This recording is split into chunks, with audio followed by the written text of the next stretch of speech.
Hello friends, how are you? In this video I will tell you how to hard reset this mobile for unlock pattern. You can see here factory reset without computer. You can see here, first of all you have to power up your mobile. You can see I press power button and power off this mobile.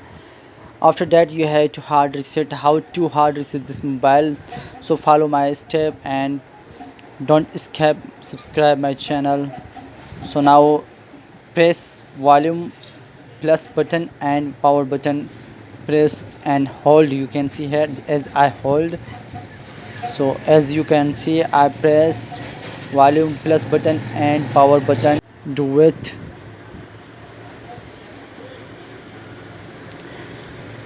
As you can see this mobile is in and Android recovery. You can see here. So now I am going to press volume down. You can see here this volume down button and press.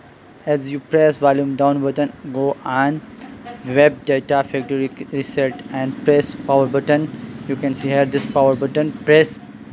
After as you press, after you have to press volume down for yes factory reset and press power button.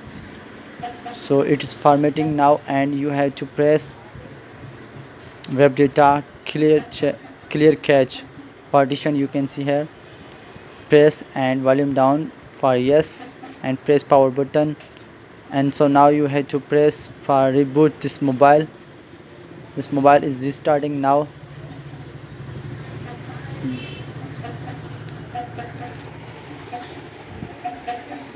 If you are new on my channel, then subscribe my channel and press the bell icon for the latest videos. Do it, it's formatting now.